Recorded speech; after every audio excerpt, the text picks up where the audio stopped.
Tom Petty, an old-fashioned rock superstar and everyman who drew upon the Byrds, the Beatles and other bands he worshipped as a boy and produced new classics such as Free Fallin', Refugee, and American Girl, has died. He was 66.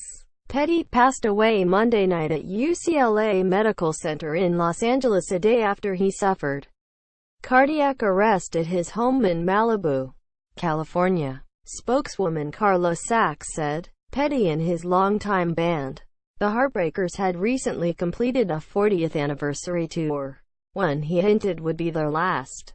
I'm thinking it may be the last trip around the country, Petty told Rolling Stone last year. We're all on the backside of our 60s. I have a granddaughter now I'd like to see as much as I can. I don't want to spend my life on the road. This tour will take me away for 4 months. With a little kid, that's a lot of time.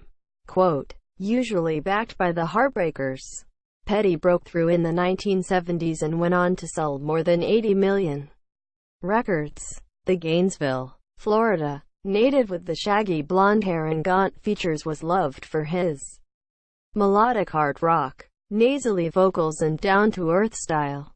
The Rock and Roll Hall of Fame, which inducted Petty and the Heartbreakers in 2002, praised them as durable, resourceful, hard-working, likable and unpretentious. Quote, I'm shocked and saddened by the news of Tom's passing.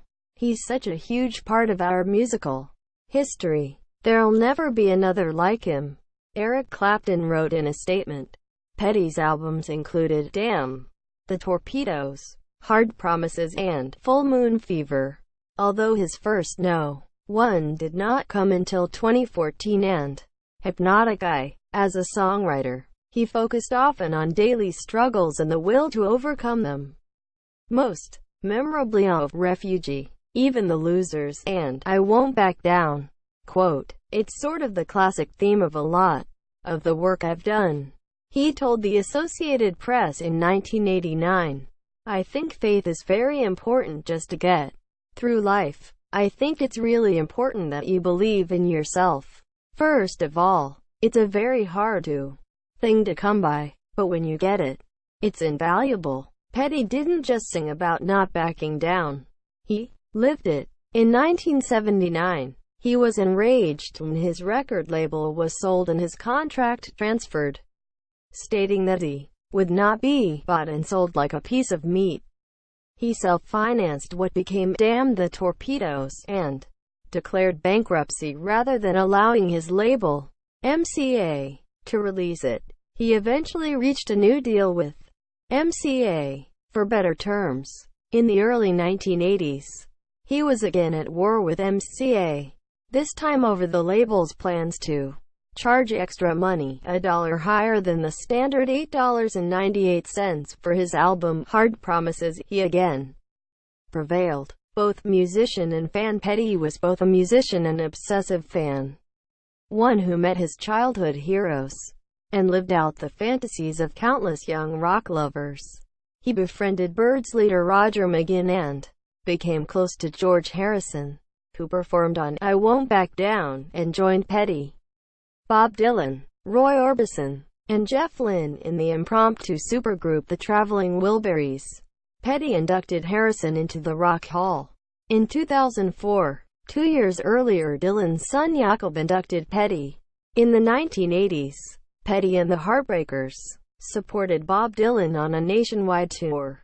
He would speak of being consumed by rock music since childhood, to the point where his father, whom Petty would later say beat him savagely, thought he was mental. Awed by the chiming guitars of the Byrds, the melodic genius of the Beatles, and the snarling lyrics of Dylan, he was amazed to find that other kids were feeling the same way. You'd go and see some other kid whose hair was long, this was around 65, and go, wow, there's one like me, he told the Associated Press in 1989. You'd go over and talk and he'd say, I've got a drum set. You do? Great. That was my whole life. By his early 20s, Petty had formed the group Mudcrutch with fellow Gainesville natives and future Heartbreakers guitarist Mike Campbell and keyboardist Benmont Tench. They soon broke up, but reunited in Los Angeles as the Heartbreakers, joined by bassist Ron Blair and drummer Stan Lynch. Their eponymous debut album came out in 1976 and they soon built a wide following, fitting easily into the new wave sounds of the time. The world changed more than Petty did over the past few decades. In 2014, around the time he received an ASCAP Founders Award, he told the Associated Press that he thought of himself as kind of a music historian. Quote, "I'm always interested in the older music, and I'm still always discovering things that I didn't know about," he said. To be honest, I really probably spend more time listening to the old stuff than I do the new stuff. Quote, AP. Date. Created the 3rd of October 2017. Yeah.